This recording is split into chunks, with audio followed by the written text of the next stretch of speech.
Another method is if you have a cold machine and they give you a faucet like this one, then you can use this method. Actually, it's not using the machine or the faucet, it's the pipe that you want to use. This is the pipe that is connecting directly to the water outlet, so the water pressure is quite high. Okay.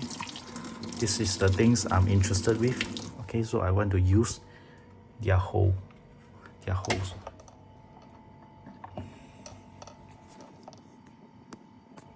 Okay, first you remove the nozzle but remain the water pipe which is connected to a center, and then you just put it into this pipe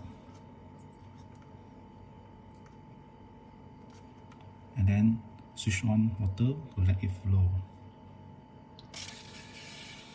Okay, so now the nozzle is unclogged already lah. So you can see water is coming out. Okay, show you a close one. Okay, now water is coming out. So the nozzle is unclogged already.